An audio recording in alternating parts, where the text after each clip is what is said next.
Welcome back to Terrible at Fishing. Well, we've had a pretty cool week, haven't we? And if you're a subscriber to my YouTube channel, you'll see what I've been doing. Now, it's kind of fun around Klamath Falls to find new little fishing spots. And there are water bodies just about everywhere around here. If you happen to have a home, on the golf course or on the ponds there, you can get some pretty nice little small bass. And always, get permission and access that way. Don't just go to a pond and expect you to be greeted warmly. But I was able to catch a few bass and little guys, nothing big, nothing to write home about. The biggest was about 3/4 pound. I kind of went later in the day, and it was okay. It was okay. I just wanted to make sure that everybody was okay with me being there, and made new friends, and got permission, and just do it right. Whenever you go on properties, you always leave it, and I've told this many, many, many times before, leave it better than how you found it. Now, first time I came here, when I first moved here, I just looked at water bodies on a map, and I went to it. I had no idea that some of these little reservoirs were private. And I was on this one little reservoir, and somebody came up. "Do you have permission?" I go, "No, I didn't know I needed it." And so I talked to the man. He was really cool, but I cleaned up.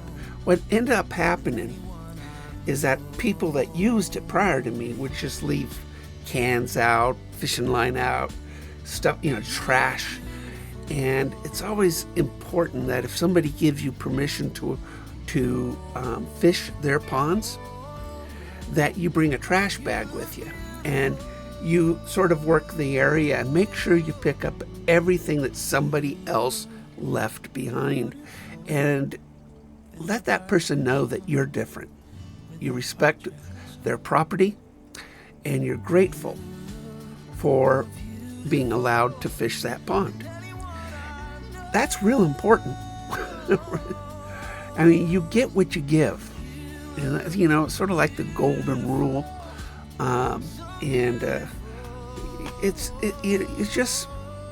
It's the right thing to do when it comes to properties and anything. I mean, this earth doesn't really belong to us. We're just caretakers of it. So we have to protect it, and we have to keep it like, the treasure that it truly is. Now, Lake of the Woods has been popping. The water's real warm up there, and just go to the south end of the lake if you got a boat or something, and just go down there and just start pulling out bass. Topwater, I've been harping on it the last couple weeks. That's because this is the best topwater time of year. I mean, this week is basically the best time to go topwater fishing, because end of July, beginning of August, water's nice and warm. And if you go over to Lake of the Woods, where they have a lot of bass, boom, you are just going to be kicking it with topwater lures. So real important. So try that. And if you're in a trout lake like 4 Mile or Fish Lake, you're going to have to go deep. Those lakes are warm too, and you're just going to have to go deep for your trout. And that's not the easiest thing in the world. So jigging, actually, maybe with a spoon, works really well in those lakes, but you're going to have to drop it down. Shore fishing just doesn't produce. Bank fishing just doesn't produce in those areas. So you're going to have to get out there on the water, get to the deeper areas, and get that bait down, or that lure down. Now, if you've got an outrigger, a downrigger, not outrigger, that's a different thing. But a downrigger will hold that bait down at a certain depth. And that's the advantage of a downrigger. So you're just going to need it for the cold water fish because they're not going to be up. They would die if they came up and tried to eat and try to live in the warmer water. And that's why stocking is, pretty much non-existent at the moment, because you can't put trout in warm water. They would die. But Hyatt is doing really well right now. Howard's Prairie. These are lakes that went dry during the drought, and now they're just busted. So try some. Last 2 weeks, just look at my episodes. I talk about topwater. I just posted a video called Spooky Fishing. Okay. That's because a walking bait is also called a spook. And I pretty much analyze a video that I did 4 years ago that I caught like 70 bass that day. It was just crazy at Lake of the Woods. And basically I'm teaching you how to work a spook. Walking baits are difficult because you gotta twitch with one hand, reel with the other hand, and you do this simultaneously. And if you've ever tried to rub your belly and pat your head, it's two different actions. It can be done. It just takes practice. And that's kind of the way working a walking bait is, because you're tugging and you're just reeling. And it takes a little bit of practice. But when you get it down, you will get one of the best lures on top of the water. You just will. It is fantastic. And each walking bait wants to walk a little bit differently depending on the type of tugs you put on that tip.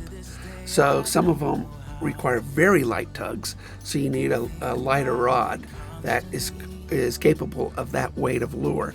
Or they need, bigger ones require bigger rods, obviously, but they require a harder tug. Now the problem with a big walking bait, which I have, is that your wrist gets tired. It just gets tired. A bigger rod basically is heavier. The bait is heavier. The line is heavier. So you're just tugging, and it will actually, it's worth getting a big one. But the next day you'll probably have a little bit of wear and tear on your wrist. It'll feel like carpal tunnel syndrome, but it is worth it. Now, what line do I use? Now, typically when I'm doing topwater, I don't need to use a clear line. I'll just take a braid and just tie it directly to the bait. And because, the line's not in the water, so I don't have to worry about it. The lure is so dominant in the water that even if there is line in the water, I don't worry about it. The fish ain't going to really pay much attention. So they're just looking at this splash, splash, splash, and they just hit it. So using a straight braid, and I do like Power Pro braid 4-strand. The 4-strand braid is, in my opinion, one of the strongest braids that you can have. Now, they do have a new 8-strand out that was premiered at ICAST this last month, and I'll try it. Because I really like Power Pro, and we'll see. You would think that more strands, the stronger it is, but what ends up happening is that as you add more strands, you make the strand tinier, and so a smaller diameter strand is more fragile. So a 4-strand has a much larger diameter on each strand, thus making it stronger. So it is one of those things I'm skeptical about, but I would definitely, I recommend 4-strand braid a lot, because that's all I use. I've tried, bigger strands, and it just, It didn't work for me. I'm sorry. I've used 8-strand, 10-strand, 12-strand. I've tested. I got a wall full of old line over there because it stunk. It just stunk. It would break on a cast. So if I've got a heavier weight on that, I would cast it and my bait would be flying away from me. It would break on the cast. That's how fragile these much higher strand counts can get. And there are brands that I just totally avoid. And there are some brands I really, really like. And so I don't want to disparage more than I already have on my YouTube channel. But this is radio. I don't want to do that. But this is a great time of year for topwater. If you go topwater fishing right now for bass, you're going to hit it. If you're going to go for a cold water fish, you're going to have to go deep. I mean, that really is the same. Now, it's kind of nice. I mean, you don't have to use a spoon. You could just use power bait on a hook. Now, I have told you this one before, that you use a bubble bobber. Bubble bobbers or water bobbers. You fill it up with water. You're going to put it on your line with a bobber stopper, or with you're going to use a barrel connector, and then you're going to add 3 to 5 feet of leader. Okay, so put this bobber on your line, put a barrel connector in the 3 to 5 feet of line with a number 10 treble hook. Do that and fill that bobber completely with water. Completely with water. Don't leave no air in it. And then put a good size amount of power bait. Typically, rainbow power bait is very, very popular. Although I kind of like Tequila Sunrise, but not all stores have Tequila Sunrise, which is a dark black and purple one. So you throw that out there because it'll cast a mile. Because now, you got to have good line, got to have a good pull. You're just going to cast it out there. It's great for bank fishing because if there's a drop off, you can get it out there and just let that thing sink. Let it sink all the way to the bottom. And more than likely, you're going to be starting to get some big hits. The nice thing about a bubble bobber is that it's a free flow of line through it because it's a slide bobber. And so you're going to leave slack on this when that settles down. Give it slack because you want the fish to not only grab that bait, but run with it. And then when it runs with it, after it pulls that slack, you ever seen American Graffiti? Remember the scene where they tied a rope to the cop car on the back axle, and it took off, and when it tightened, the back axle just came out? That's kind of what happens with the fish. They grab that, and it runs, and all of a sudden, boom, it goes ahead and hooks itself, sets the hook on itself. And then all of a sudden your rod is going to bend. You're going to see this fish more than likely break surface. And you're thinking, wow, that's mine. This is probably the most efficient way of catching trout this time of year. You're not going to use a spinner. You could use a spoon. But to be honest, a bubble bobber is probably the best way to catch a lot of trout. So give it a shot. Go to Fish Lake, go to Lake of the Woods, go to 4 Mile Lake, and throw it out there. Get it into somewhere deep. We want 25, 40 feet of depth, and where the water's nice and cool, and catch those fish. All right, we're going to take a break here. So thank you for giving me a little bit of your time this week. We're going to talk further about fishing locally here in the next segment. Take care, everybody, and we'll see you, we'll see you in a couple minutes.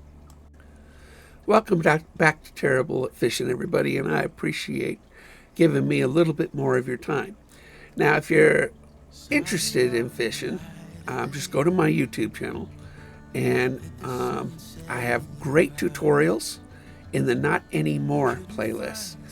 It's also on the Roku on the community station, so you can watch all these things either on TV, you can watch it on your computer, podcasts, things like that. So I want you guys to enjoy the outdoors. I really do. And so giving you some pointers is real important for me. Now, hooks. Hooks.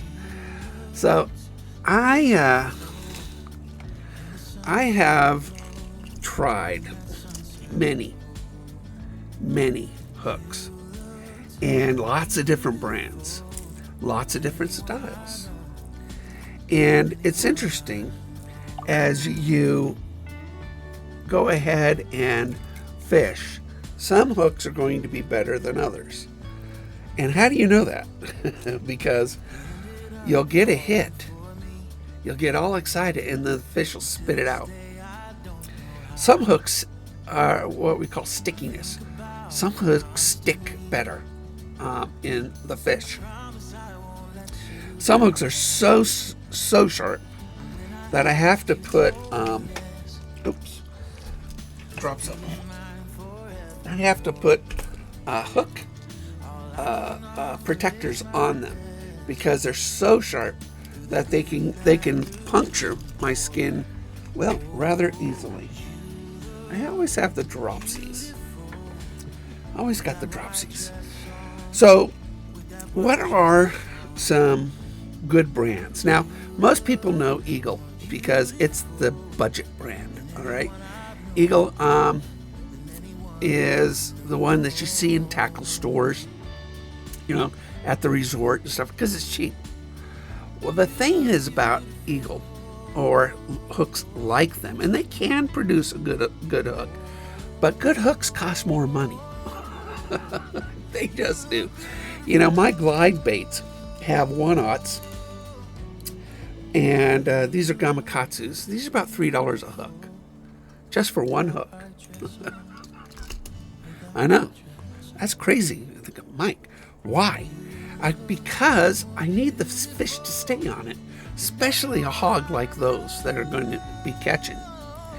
And so the sharper the hook, they're going to be coated with nickel probably, and they stay sharp. Now, after a while, your hooks are not going to stay sharp. Okay, all hooks are going to dull. And so my Leatherman has a sharpener on it. It's got a little sharpener on it, and with just a tiny little, it looks like I don't know what it looks like, but anyway, a little sharpener, and I can deburr my hooks, and that can make the difference between getting a fish in the boat or on land or not. So when you buy a lure, more than likely it's got pretty bad hooks on it. Now, there are some great brands out there like 6th Sense. Always go to the clearance area of 6th Sense, by the way, online. 6thsensefishing.com. Always hit the clearance area. And I did a video on my YouTube channel last few weeks, and they had an incredible clearance time. You could just go nuts, spend $100 and just get, I don't know, at about $4 or $5 a lure, you can get 20 of them, or more. It's just amazing. So they have really good hooks on their hard baits. So you're going to have to buy new hooks. Now, I'm a big gamakatsu guy. I love gamakatsu. Gamakatsu is one of the better hooks on the market. And if I can buy gamakatsu and put them on every one of my baits, I would. But they don't make all the sizes that I need. but gamakatsu is really, really good. So if you get some of my soft swim baits that are smaller, then you'll see a gamakatsu in that package, and it's a 3/0. So gamakatsu is just a really good hook. Now the neat thing about weighted hooks got a lead weight basically molded onto the body of the shaft of the hook, and then it's got a bait keeper, little spiral, and you screw on your baits onto it, and you can put the body onto the hook itself and then skin hook it completely weedless. And this imitates what I would, the closest thing to a simple Texas rig. Texas rigs is where you put the weight near the hook, okay, and you just throw it out there. This has got the weight on the hook, and Texas rigging is a really great way of catching fish, really good. And you can catch fish through weeds, and you can punch it through canopies. You could do a lot of stuff with this. I like weighted hooks on my plastics. I just do. It's just kind of fun, and it's simple. I don't have to worry about putting a torpedo weight or a bullet weight on it, and which you're going to do. Always try never to use one of those clamp weights. All right, you use a clamp weight. They pinch onto your line. What ends up happening is it impedes you from feeling. It dampens it, the feeling of the fish hitting the bait, and you may just lose bait, but you won't catch a fish. So if you do like to use clamp weights, put it after the hook. Put the hook above it, because you just don't want, that is the only way to use a clamp bait, is putting it after the hook. So don't put it before the hook, put it after the hook, because you have to feel even subtleness of that fish. And the only way you're going to do that is by feeling its nibble, okay? It's the only way to do it. And if you've got this weight hanging on the line, and it's just having a good old time on that hook, it's floating around and it's just eating everything, you're just not feeling it. And you pull it in, you say, whoa, what happened to my bait? But if you put the weight on after it, now you feel everything. Clamp baits and me just are not friends. So I use slide baits or slide weights. And those little, I don't know what they're called, purple torpedo or bullet weights, they slide on your line. And then I use a barrel connector or a bobber stopper or something like that. But that allows the line to flow through like it does with that bubble bobber that I talked about earlier. And it allows a nice free flow of line, and it allows you to feel that bite, and allows the fish to not only taste but to eat it and run with it. So that is probably, when it comes to weights, that's how you weight your baits. All right, if you have clamp baits, put it on after the hook if you have nothing else. And if you have a slide bait, put it on anywhere you want, but put a stopper on it, whether it be a barrel connector or a bobber stopper. Bobber stoppers are very, very, very, very cheap. Really cheap. Temu, you can get like 100 of them for like a couple bucks. So you don't have to worry about that. Also, one thing about hardware is on bigger ones especially, I don't really worry about them too much on my little finesse baits.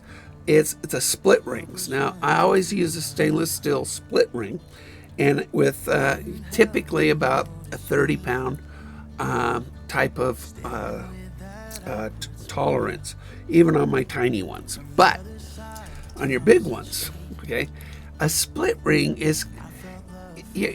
everything's only as good as your weakest link, right? That's the way it usually is. And so if you have a weak link someplace, and I have a big giant swim bait, and I get a hog on this, 8-pounder, 10-pounder, and I've done everything I can. I've done everything I can. But if I've got a weak split ring on this, the fish, as violent as largemouths are, the fish will bend that split ring and pop it off. And now he goes away, he's able to spit the hook out somewhere else, and I pull in my bait with one less hook.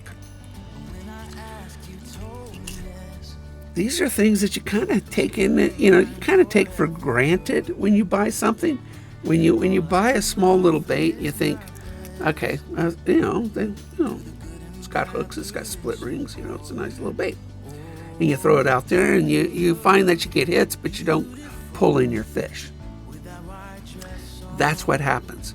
So whenever a person like me makes baits, I actually give this a lot of consideration. And so when you buy a bait, in a store, usually a specialty store, you can, if you go to a local manufacturer, a local maker of baits, you can be pretty rest assured that individual, you do pay a couple bucks more for your bait, but you get a better bait from beginning to end. There's no weak links to it, so it works much better for you. It's hard to see value in just the split ring and the hook until you use it, and then you find out you're landing more fish, and you're thinking, wow, Terrible at Fishing knows what they're talking about. This is a great bait. It's because I actually use good stuff. It's because you got Gamakatsu hooks, you got really good split rings on it, and everything is given it some thought. So when you go to my YouTube channel, you can always email me, and you can ask, me to make you a bait. So I can make baits, and I put good stuff on it. Now, some people, use red hooks, and they think red actually is a better hook color. And so a red hook can do pretty good. I haven't seen where the color of the hook is significantly better on the hookup ratio on the bait itself. But you might see some red hooks on some of my stuff, only because I think the contrast, it may look like a bloodline on it. And so, is the color of the hook important? I don't think so. I think it's really a matter of bait. But I bought some really nice red ones, and you got to use them. You just got to use them. I mean, it doesn't diminish the effectiveness of the bait. I just don't think it doesn't enhance it. So, also putting a feather tail on, you can go online and just buy a hook with a feather attached to it. Replace that on the back end of one of your lures. That works really well by elongating it and giving it a swimming action. Same thing with, let's say, a blade. So you could put a blade on the back of a lure and increase its length, and do it very, very cheaply, and you'll catch bigger fish. Probably catch more fish too. So hopefully these little tips will help you, but definitely get out to the lakes this week, because the water's warm. Remember, go deep for the cold water fish like trout, and go top water for the warm water fish like bass. I want to thank you guys, and for giving me a few minutes of your time. Please be safe out there. Make sure that all the safety guidelines that are in Place art in place for you. And wherever you go, leave it better than where you found it. Thank you, and tight lines to each and every one of you.